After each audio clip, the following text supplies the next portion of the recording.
Hello, everybody, and welcome to This Week in Enterprise Technology. Here I am, Hyoun Park from Amalgam Insights, and I'm here with Charles Araujo from the DX Institute.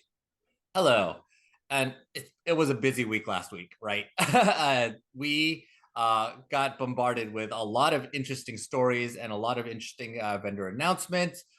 Some of them, and oddly, some of the biggest vendors came out with some of the smallest impact announcements, while some relatively small companies and relatively small stories from a holistic perspective ended up being much more interesting. But let's dig in, starting with OpenAI going after the enterprise market. Obviously, they are the biggest name in AI right now, other than NVIDIA. Those two are 1, 2. I'm not sure what the order is, but OpenAI going after the enterprise market more deeply. What do you think about that as someone who works with CIOs pretty deeply? So on the one hand, not surprising. I mean, everyone has always known from day one that at least in their no longer really not-for-profit era, that OpenAI was not just about ChatGPT, and all of the primary use cases for AI are in the enterprise in some fashion. So no surprise on one level. I think what is surprising to me is the method that it's a sort of direct approach. The whole partnership with Microsoft, at least in my view, was supposed to be about the entryway into the enterprise, amongst other things. So they've definitely been doing things like opening up their API and building out partnership programs, and so that's sort of what I expected is the pathway. And this report says that they have 200 people right now dedicated to enterprise sales, which encompasses sales and support and the whole bit. So it's a really small piece at the onset, and frankly, despite all their funding, ramping up to go after the enterprise in earnest is an endeavor. It's not something for the faint of heart. So, Mhm. to me, this has had me scratching my head more than anything. So not surprising.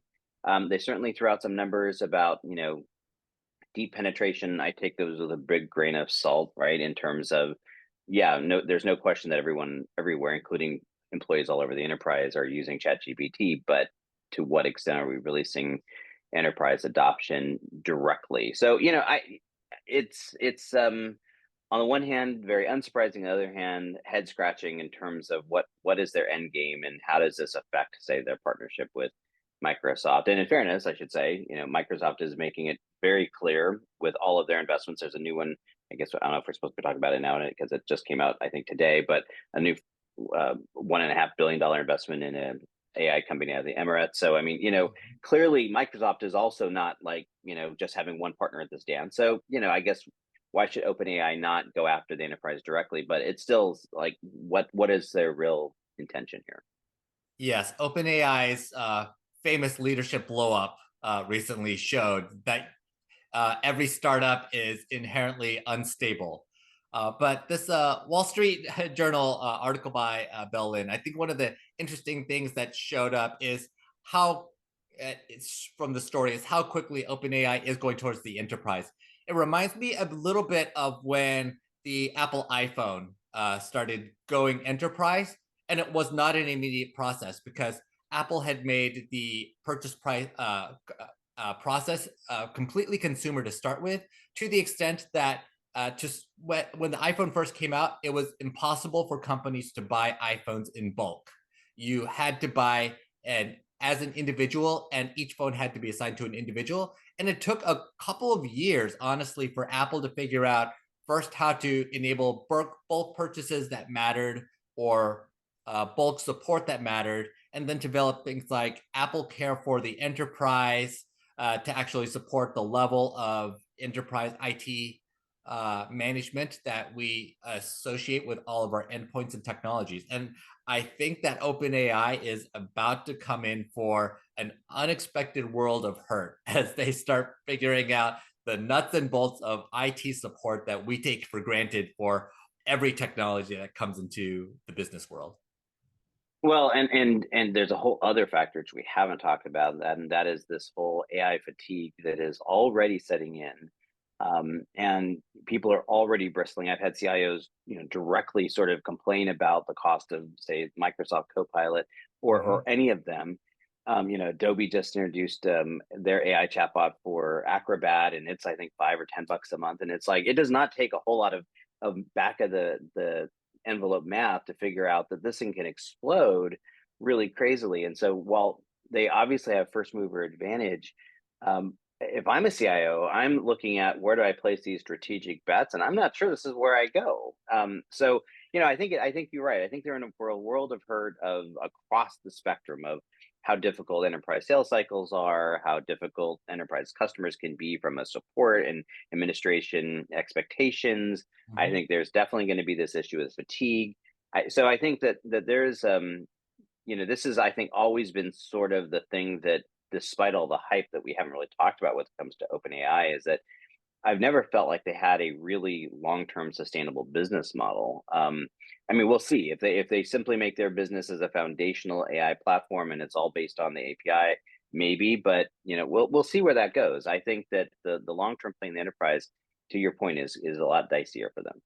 Yeah, and with OpenAI, I feel like the real innovation that happened was simply being able to put AI into a chatbot that worked fairly well. GPT, I do think is one of the most revolutionary technologies of our 21st century so far. It is amazing in what it does, but you can't overstate what it does. It's not unfailing. It's not factually accurate in all these ways.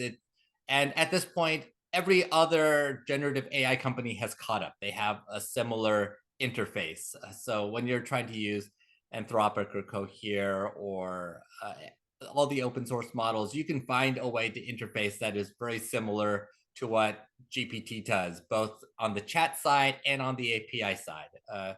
So there's no technological advantage and nothing that keeps you in. There's no unfair advantage that GPT has at this point, other than having first mover advantage and high adoption, which obviously help, but they aren't enough to make it through the long haul. So yeah, I'm interested in seeing what happens as OpenAI starts having to figure out what it does as a platform. And I feel like this is the enterprise sales goes so far from OpenAI's initial mission to basically do good for humanity and work on this general artificial intelligence, which whatever you think about that, those lofty goals are very different from creating an enterprise technology that drives $1 million sales. Well, and I think that's my big concern with this is I think that this represents at least the risk of a loss of focus, because it can be such a huge distraction, and I think they're probably better served as really focusing on that initial mission. But to your point, it is shocking with as you say, as so revolutionary as this technology is, as so incredibly complex. I just spent a little time really sort of digging into RAG, right, and really kind of getting into understanding how that works. And Yes. this stuff is so flipping complex, and yet it is also becoming so rapidly commoditized. I mean, I don't know if you got it. Again, this wasn't even on our list. I don't know how does Elon Musk companies like Grok. I don't know how it's Grok Rock. 1.5. Yeah. The new the new one, and the benchmarks are all over the place. So who knows who to believe? But according to it, right, it is performing at equal levels to Cloud 3 and GPT-4, and there's speculation he's going to also release it in the open source model. So I mean, it's like it is so flipping competitive. We just talked about Databricks just the other day. So yeah, I do think it's a tough space to be in. There's so much money, and I think the business models are still very unproven. So as an enterprise exec, I'm looking at this and I'm really hedging my bets, and that's why I do think the Microsoft angles or some of these others we're going to talk about. I think AWS is doing some smart ways and approaches that those I think are going to be. I mean, they're so much more entrenched in the enterprise already. They have to go build up enterprise sales teams and all of the other stuff. So Yeah. we'll see how this plays out, but it is definitely wild west days still. Yeah, one of the talking points that amused me in the Wall Street Journal article is Bell Lin outright pretty much asked the OpenAI executive, "Aren't people hedging their bet on AI because this is such a new market?" And of course, the OpenAI person said, "No, that's not what we see at all." Because of course, he had to say that as based on OpenAI's current market position. But yes, the reality is exactly what you said, Charles.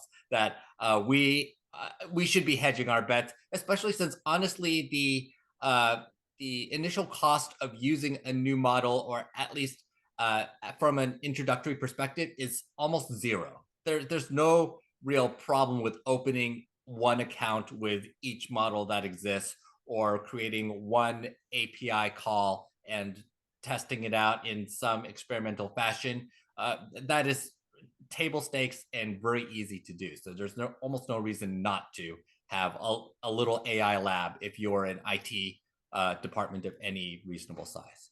Well, and that's the thing too. I mean, from a individual productivity, which is again where kind of the current approach is I use something called Raycast, and it's Mhm. AI.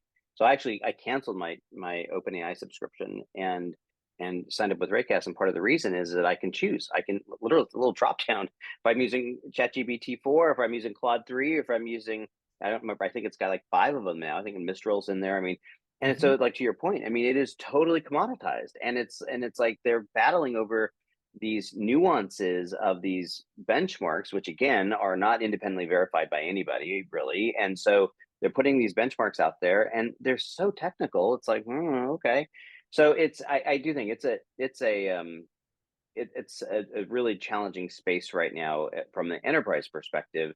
And to your point, I think everyone is hedging their bets. Yeah, I So, think these anyway, I think we're model probably beating the this. model performance is really hard to judge. So my brother Leonard, he's actually a legal product manager, and he spends a lot of time actually benchmarking these models because he's trying to figure out what to use for the products that he's building.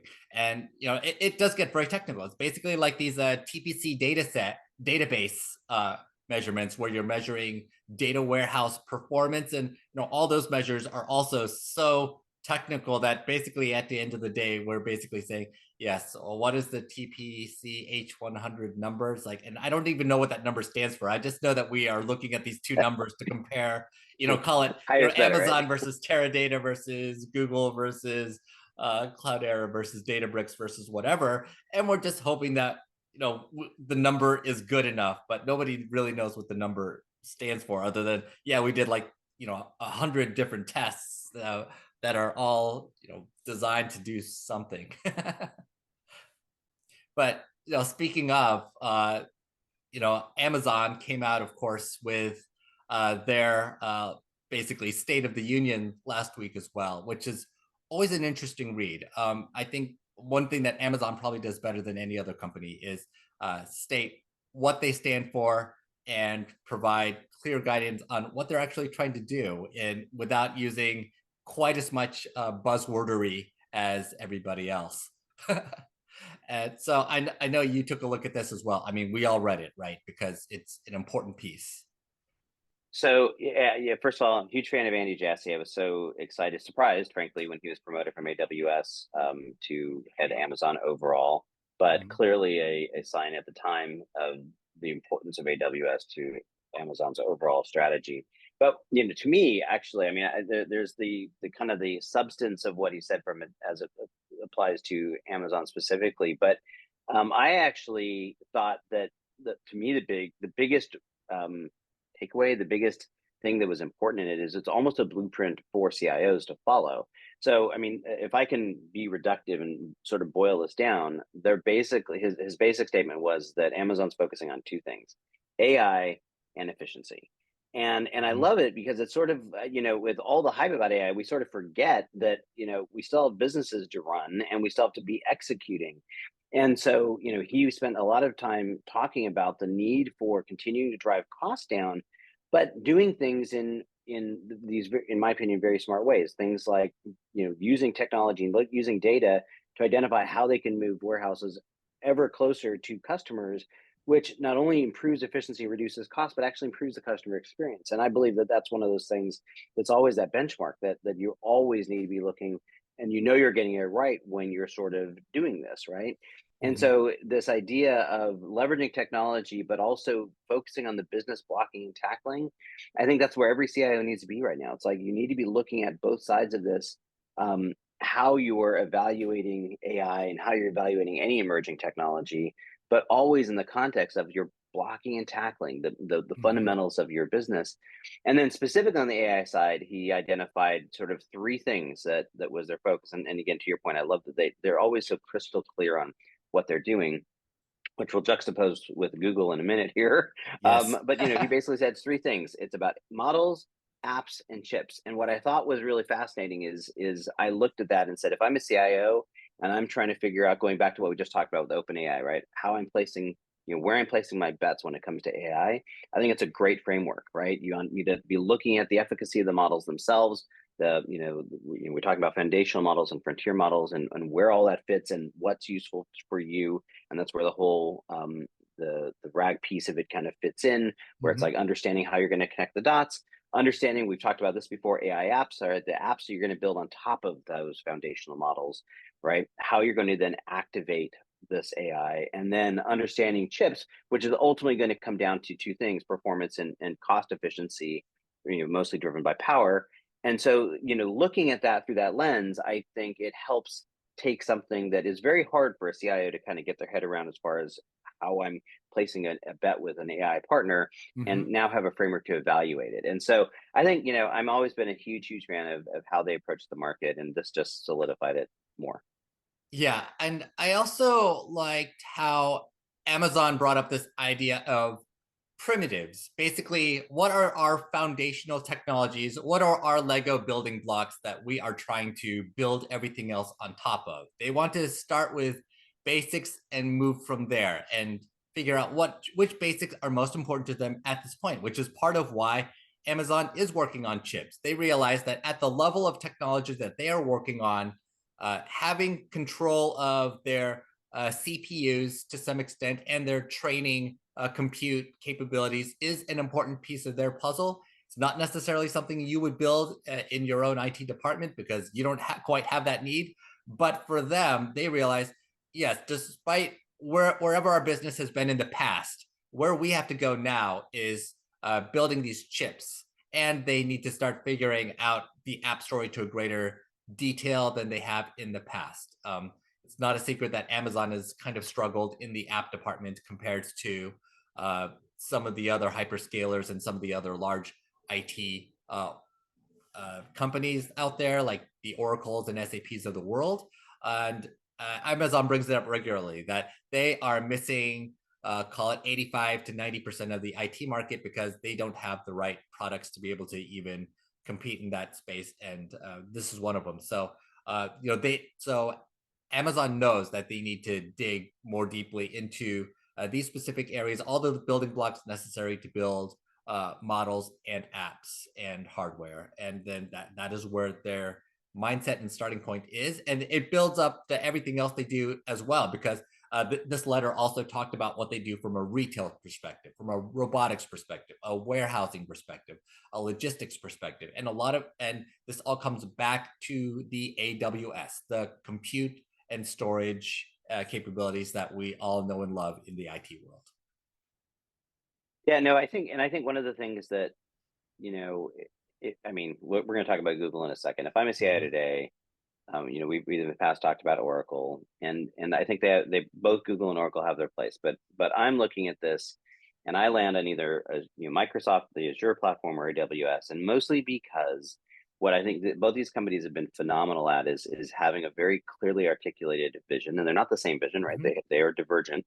Um, and in Amazon's case, I think Amazon's brilliance in many cases is because they have all these other businesses, they become their own best consumer. Mhm. And this idea, and this is something, it goes all the way back to HP. I remember back 20 years ago, HP, what is now HPE, but HP Software at the time made a big deal where they used to trot their CIO about how they were doing all this transformation on their own. And there's a handful of companies today are doing something similar. ServiceNow has what they call now on now, and this Mhm. idea of how ServiceNow uses the ServiceNow platform to execute their own business. Zoho call, I don't know if they have a special term, but Zoho runs on Zoho, I think is what they call it, right? Mhm. This idea, right? And I think, Amazon is very similar, right? Amazon, in fact, their whole origin story is AWS was the architecture they built to run their business, and then realize, at least this is the lore, that they could sell this. And I think you see this manifest in all of their, whether that's retail, whether it's distribution, whether it's Whole Foods and their grocery lines and experimentations with Amazon Fresh and all of these different things where they're bringing all this technology to life. And as an enterprise customer, you can sit there and go, oh, now I can see how this actually applies. Mhm. And so I have a lot more faith in their ability to execute on that, despite their maybe lack of that application layer. Um, and we'll see how important that ultimately becomes. And I think that their focus on the AI layer of apps, I think, is going to be critical. So, we'll see how it plays out. But I just love their clarity and their direction. Yes. So uh, we like Amazon's clarity. On the other hand, um, last week we saw Google Next. Google is obviously one of the three big clouds. Still at number three, but definitely they are all over the place. They have billions of dollars in revenue coming from cloud, and yet trying to follow Google Next from the outside honestly was not an easy thing to do. It felt like on the one hand, they did probably my least favorite thing that Amazon does, which is when they throw 200 announcements at you to go with their trade show. I think that's the one thing that Amazon should change. But Google decided that's the one thing that we are going to also do. Uh, That's what they'll follow. yes. But at the same time, when I looked at the announcements, it was hard to figure out what exactly am I looking at here that is groundbreaking or new or interesting or more than a feature or a me too. Um, It was the most underwhelming set. I mean, if you go to their website, they it says 218 announcements, and you scroll through it, and some of it is incremental. I mean, it's always sort of the nature of the beast. Clearly they have some interesting stuff going on the chip side. We've talked about that. Um, and I think you and I talked about previously, like some stuff that's like personally interesting. It's like, oh, that's okay. I wonder where that's going, but it's tough. I mean, I'm a fan. I think I reference the publication Runtime a lot, mhm. and I reread the synopsis again that he put out, and I'm like, there's nothing here. And I'm sure that there's more meat on the bones, and maybe it's a marketing problem, and but the reality is, you and I spend more time on it than most enterprise executives do, and I wasn't willing to invest the time to really like dig so far into the covers to find out what the heck was really going on, that there was anything of interest. It's like, so if you know if at first blush and then even some secondary analysis can't highlight anything that's truly like, oh wow, I need to pay attention to that, then you're left scratching your head going, well, what's going on. Yeah, I watched a fair bit of Google Next because I figured it's my job and I should. But when I was watching these presentations, I felt like I was hearing a lot about why AI was changing the world, which is great. But I felt that felt like a missed opportunity. Google is literally the organization that wrote about how attention is all you need, starting the entire generative AI revolution from a technology and research perspective. They obviously have massive resources. They have as much money as they need to pursue whatever technology they want. And yet, this kind of feels to me like when IBM Watson came out and they had this massive advantage. They had even some impressive initial announcements and results, and then they just let the market fly by them because they could never quite execute at scale as an enterprise product. That may be a fabulous analogy, and I'm always wary. I don't want to eat my words later, but if I look at and compare this to where IBM, right? IBM was at a point of unfettered dominance. I mean, for a long period of time, and even pre the Watson days, Mhm. and really just squandered that. Really just sort of, they are now. I mean, we don't even talk about them, for instance. They have a cloud too, right? It's like we barely even talk about IBM anymore. And they're obviously still a massive company. They're sort of, they've got lots of run rate business and all of that, but it's a sort of same thing. And I think I saw somebody post on LinkedIn about Google, and it's like, um, are you the last person that still thinks that whatever your favorite Google app is still going to be around, right? Because it's like they Mhm. go and throw something out there, they try for a while, and then they sunset it, and they have really struggled. I mean, leaving the enterprise, I think they've really struggled to find anything other than search that has really been able to truly generate market for them, and in any really meaningful way. And of course, now search is under a massive threat from generative AI. And so, I will never count them out. To your point, they've got so much money, and there's like just an army of super, super smart people. But it does seem directionally like they're struggling. And particularly from an enterprise perspective, I look at this and go, going back to what I just said a minute ago, I'd probably be hedging my bet. If I'm a CIO today, I probably have stuff sprinkled everywhere because it makes some sense to not have all my eggs in one basket. These are really big bets going on. I'm not worried about Google's viability. I'm not worried about them going anywhere. I'm not worried about security. All of those things, right? So they check all those boxes that they're worth, but it's also, I'm probably not looking at them as a core partner just because there's just nothing here that's making me say I need to be there. And going all the way back to some of the conversations that we had about Oracle, I think Oracle is doing a better job. I think, if anyone's vulnerable to Oracle kind of surging, it's going to be Google, because Mhm. Oracle does have, at least from an enterprise perspective, right, has that enterprise foothold. They've got the salespeople, they know how to sell it, and they've got some killer apps between the autonomous database, between their financials, right? So that really can pull people into their cloud. Whereas, Google is right now just playing like an also ran, and I sort of don't understand it. Yeah, I think I think probably Thomas Kurian has done what he can with the Google Cloud infrastructure and product set.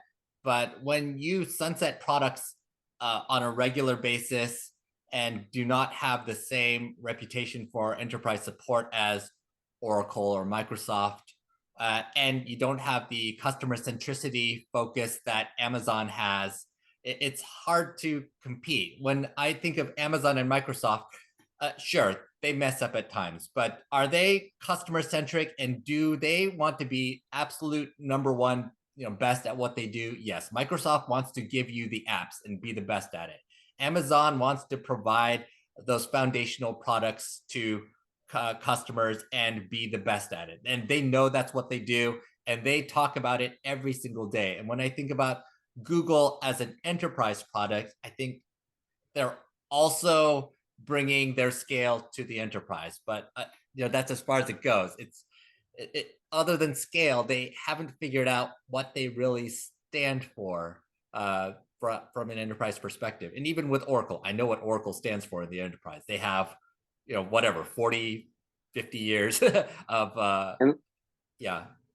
no question. And let's not forget, I mean, we've been hinting at this for a while, right? It is tempting right now with all the focus on AI and all of the fact that so much of it's driven by hardcore infrastructure, literally all the way down to chips, to get lost in that. But at the end of the day, an enterprise runs on their apps, right? It runs on what's sitting on top of it. And the infrastructure is a necessary and can be, transformative and enabling, but it's still sort of the necessary evil, right? It's the application layer that everything gets done at. And so, and I would argue it's, when I say application, I'm including in that two really critical components. And we have some news about both of these that we should be talking about. And that is both the data layer and then the process layer, right? That Mhm. really make up the foundations of apps. And that's really where the average CIO spends the vast majority of their time, right? And so I know there are two wildly different announcements, wildly different scales here, that I think sort of directionally talk about this and why maybe someone like a Google is struggling, because they're sort of stuck in no man's land. But I don't know if you want to bring these up. Yeah. So going from the gigantic to the startup level, one of the little announcements that got my attention was FloQast, a company I've been covering for a long time, raising $100 million round at a $1.6 billion valuation. And although that's great for them and shows their growth, what I really found interesting from a big picture perspective is that FloQast at its heart is a financial close management solution. and they're great at what they do. They compete against Blackline and Oracle and Trintech, but honestly, this is a very niche capability compared to financials at large, as well as process at large, and service orders at management at large. There's a lot of space for other or software solutions out there that have the room to grow at a similar rate and to a similar size. And I think this speaks to how automation and service management are becoming the new hot thing from an application perspective. That we have to look beyond data and analytics, and the boring stuff is now the exciting stuff from in terms of what IT wants to buy. I'm so happy service and process automation are finally hot and cool again.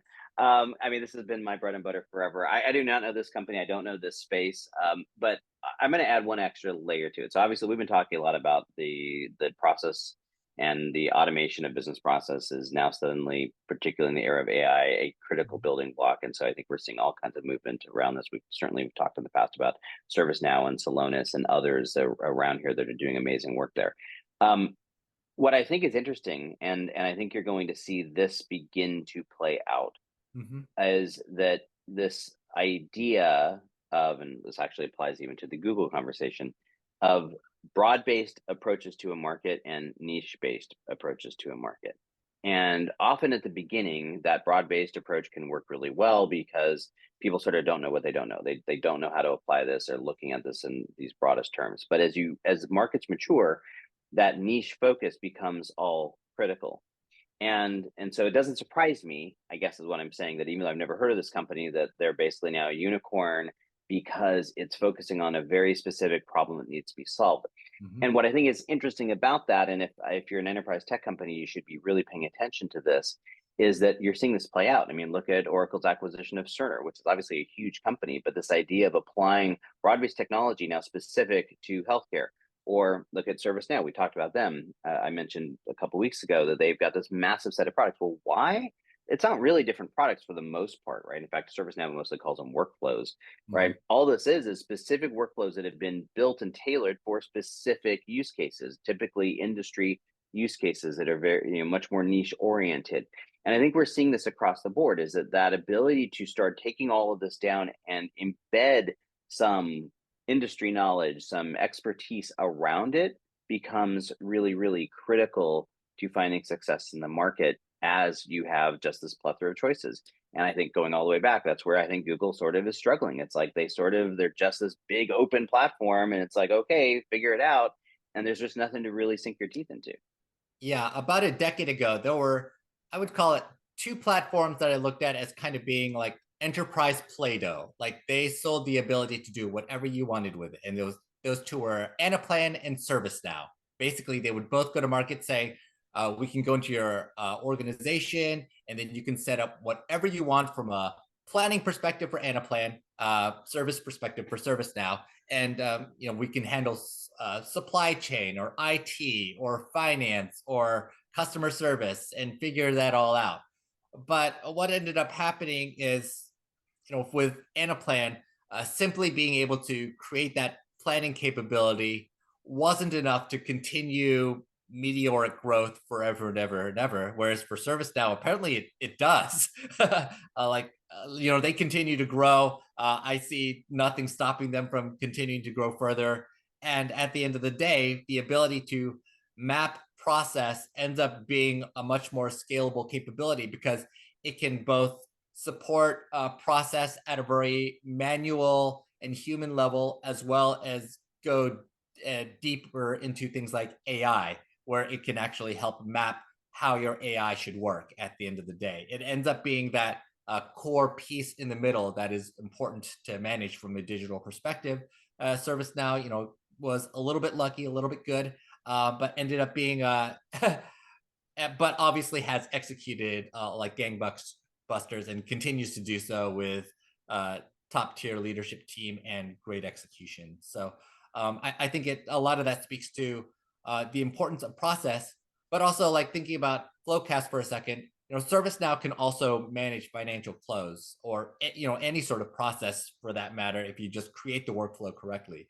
But there's still room for these small companies or relatively small companies to come in and hyper focus on specific tasks that are important to the business and still succeed. Those opportunities are still there. There's still best in breed opportunities out there if you choose the right business processes and I'll really align them to the right roles correctly.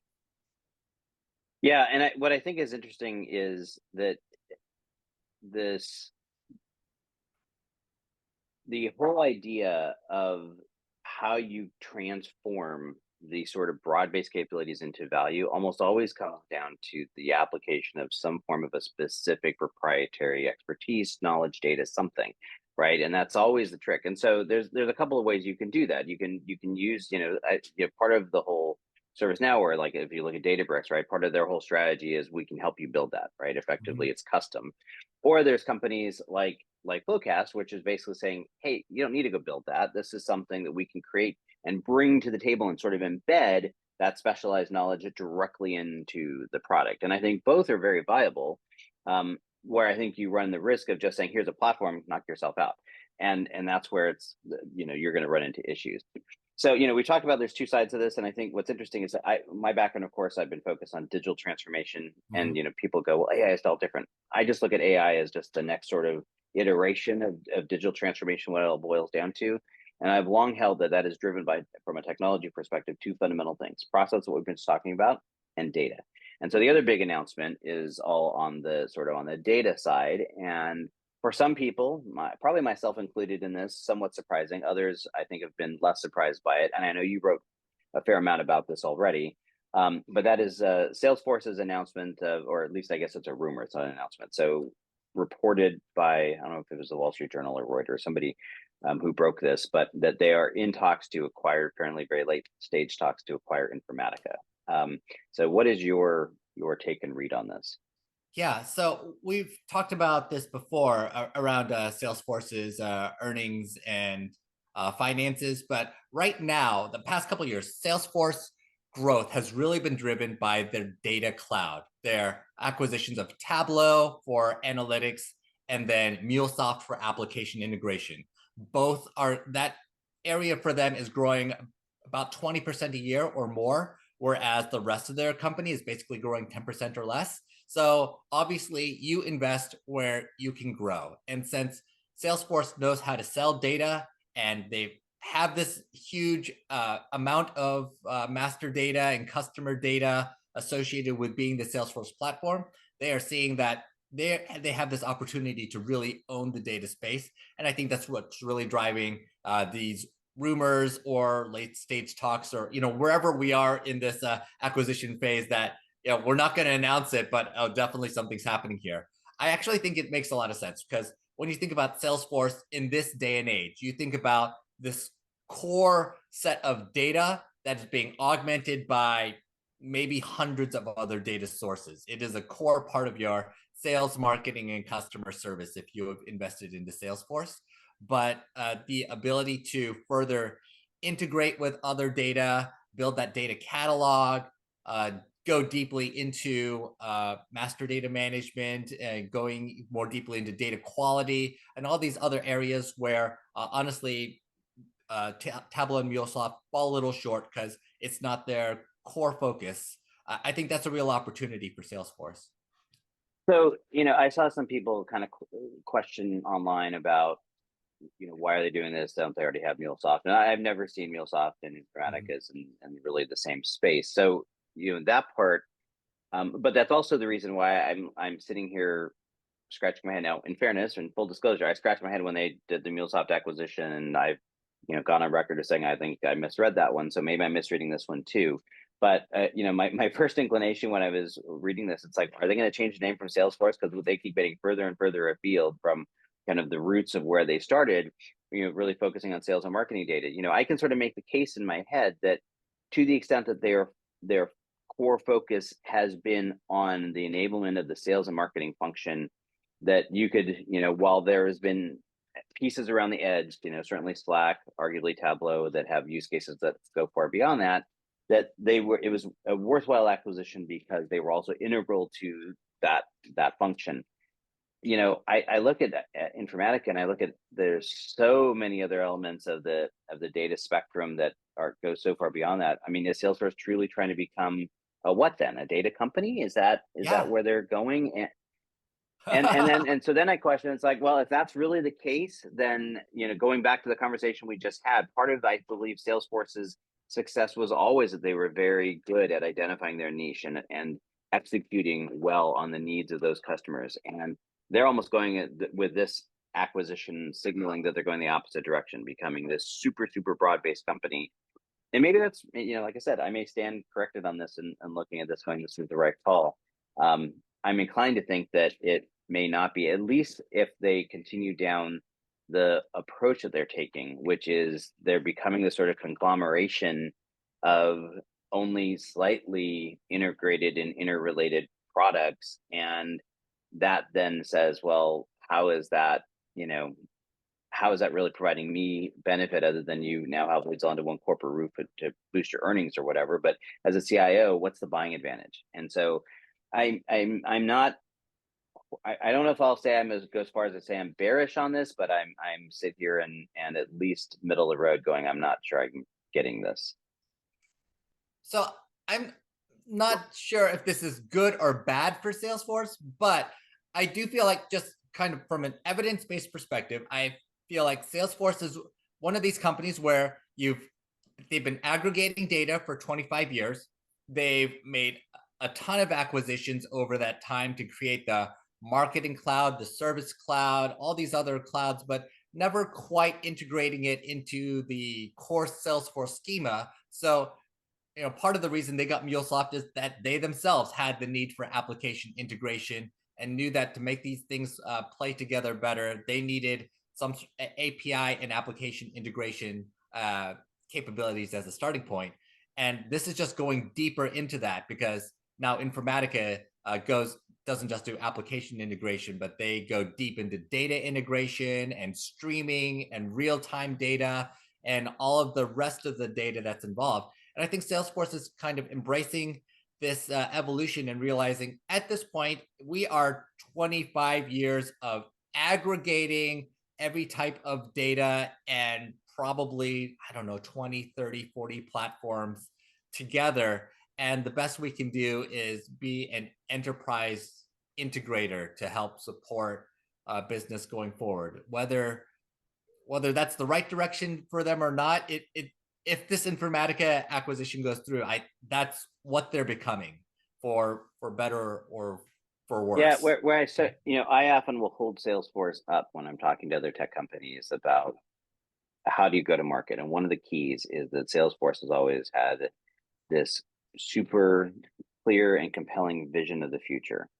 And I guess what I worry about with this is that this is a sort of another pebble rolling down the hill of this sort of slide away from that, where they're becoming a conglomerate. And in my opinion, it's I think it becomes hard to sustain that from a vision, because what I say all the time is that enterprise executives are buying visions, and there's something to be said for the stability of, I've got this whole collection of technologies all under one roof.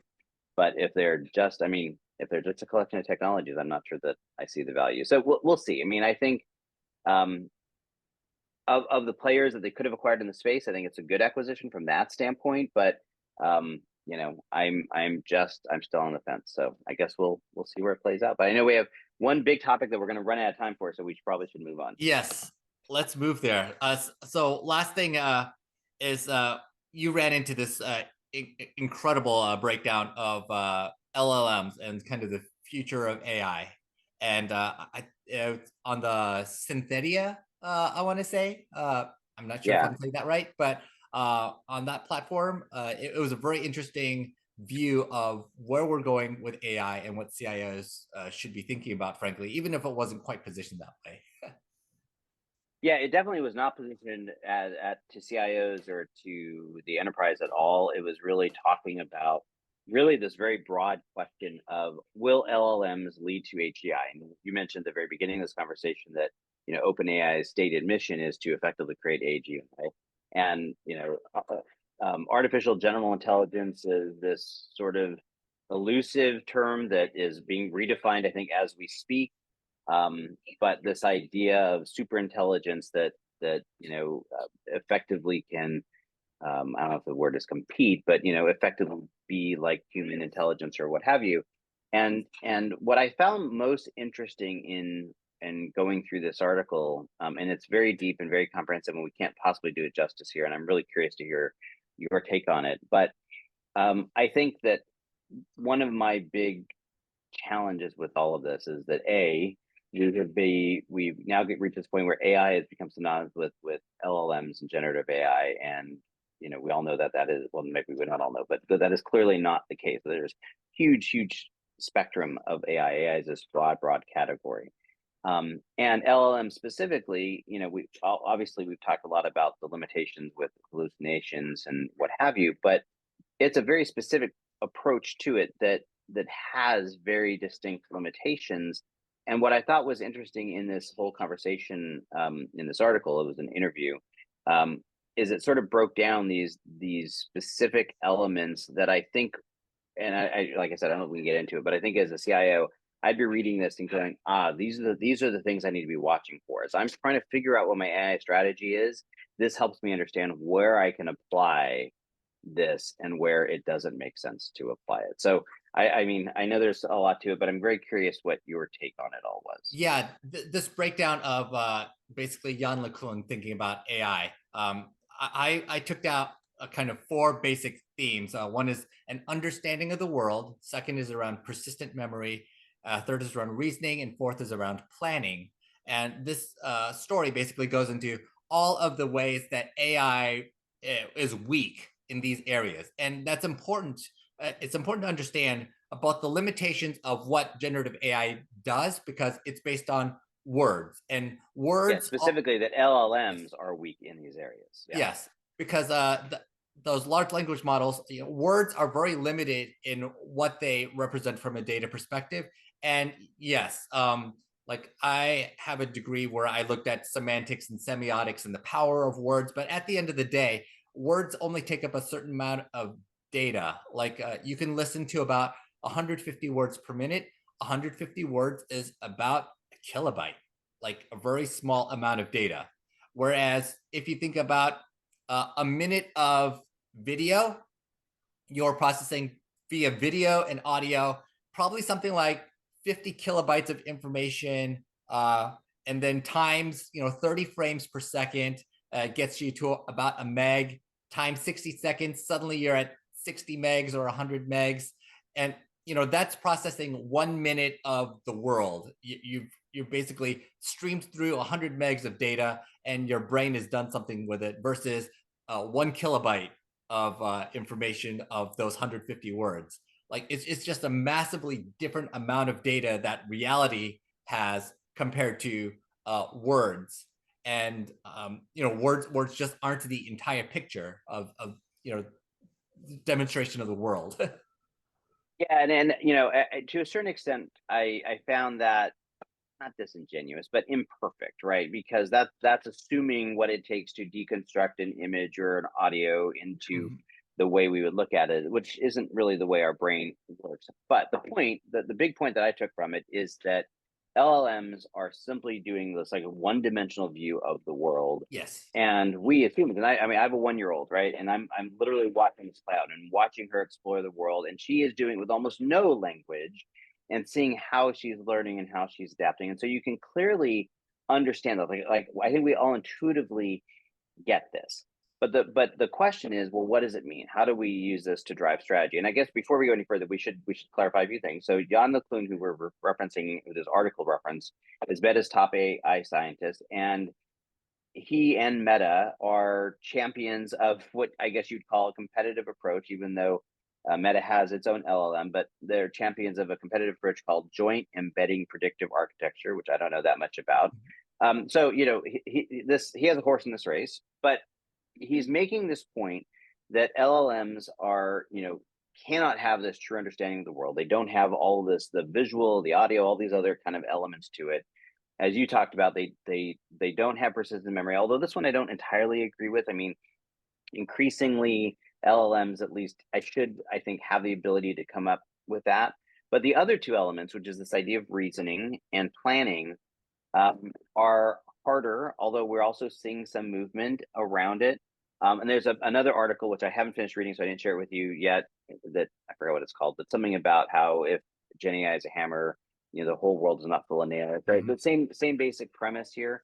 And I think that's the big takeaway, because I think if I'm a CIO today, the risk is that we're being bombarded with generative AI is everything, and needing a way. I talked about having, AWS providing this framework of how you evaluate an AI partner, looking at the kind of the three approaches they're taking. I think it's a very useful help. Well, I think this is also a very useful framework as you're looking at the world of AI and trying to figure out your strategy. It's going to be really critical that you use these tools where they're going to serve the best, serve the most value for your organization. And understanding these sort of four limitations, at least as LeCun puts them out, I think is a super helpful framework to at least ask the right questions. Yes, and I think the most important thing is that for synthetic AI, we are still at the point where AIs are basically best at managing closed systems. It's just that the closed system or the model for a generative AI is much larger than we've been uh, taught to think about. The billions of parameters that go into a model and are processed every time that generative AI spits something out, it's a gigantic closed system, but the model still can't make assumptions that are outside of its experience. It just happens to have more language experience at this point to be able to auto correct and autofill intelligently, or with a more logical fashion that matches the way that we have traditionally looked at language. And that's a big step forward, but it's important not to mistake that for the model's ability to understand anything new or novel, or to make assumptions or think in the way that we do, because it still can't do that. It's great at imitating the way we think, but it still doesn't understand thinking the same way that you and I take for granted for looking at something that's new or novel. And so to go down the whole where this article was intended to go, the whole question of AGI for a moment, just esoterically, to me, it is still an open question as to whether or not it ever will, right? And there's some philosophical debate as to, well, what does that even mean? Is there such a thing? Or do we in fact have those abilities, or are they just, can we in fact deconstruct it?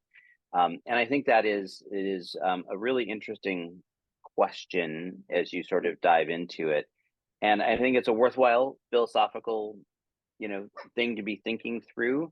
But as an enterprise executive, I'm looking at this right now and trying to be pragmatic. And what I loved about this is it gave me a framework to do that. Mhm. It said, we have severe, there are very distinct and severe limitations with what this can do and how you would apply it.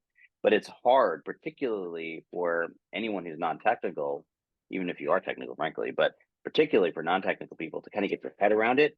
And this framework, I think, really helps you sort of break that down. If what you're trying to use AI for requires massive amounts of planning, you're going to probably have a challenge. If it requires this deep civil level of reasoning, you're probably going to have a challenge. If it requires, to your point, a worldview that extends beyond what you can capture simply through Mhm. words, you're probably going Yes. to have a problem with it, right?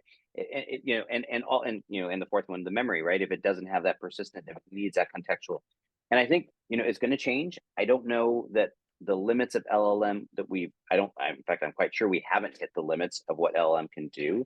And I think it's an open debate as to where that will play out.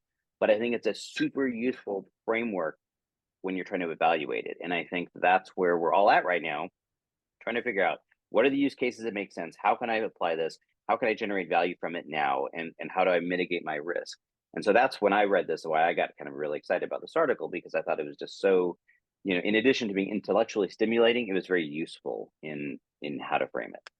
Yeah, and it gets down to this practical level. If you're thinking about IT, what is the maintenance going to be? How often do I have an idea of how to update my model? how to do these retrieval augmented generation capabilities or fine tuning of the model itself on an ongoing basis, because otherwise, for all the fancy schmancy stuff we're talking about here, what we've really got here is just another source of technical debt that I'm going to have to manage at the end of the day. Honestly, we're even seeing it now. Like older models of ChatGPT, they only go up to whatever 2020 or 2021. They just literally don't know what has happened in the last couple of years.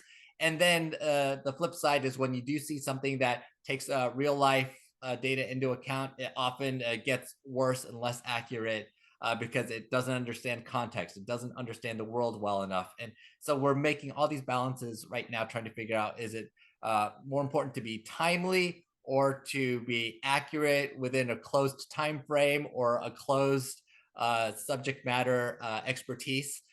It's hard to tell where exactly to make those trade-offs, but we are making them, and then we are going to have to support these challenges going forward. Every time I And see tech, I just see technical debt. and it's unavoidable. It is the nature of the beast.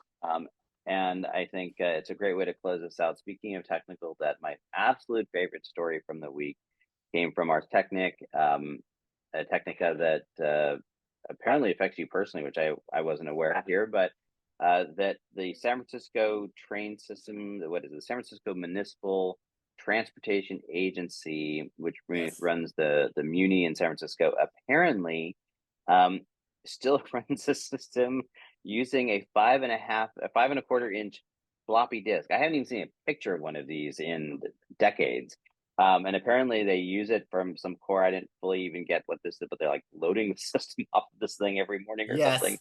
It was like, wow, if if any of you think you have technical debt, you ain't seen nothing. This is the epitome of technical debt.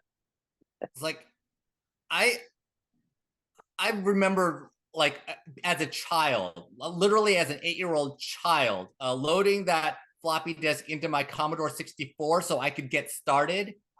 Like, that is literally the level of technology we are talking about here. And the San Francisco train system runs on that, the Muni. Yes. They didn't even upgrade to the 3.5 inch hard disk that was a little bit more stable. Uh-huh. Wow. Yes, and then what gets me is that apparently the article, at least one version of the article that I've seen, says that it would cost $100 million to upgrade this to a dedicated system. And I'm thinking, how could this not just be like a few Raspberry Pis that you pop in for the amount of memory that you're talking about here?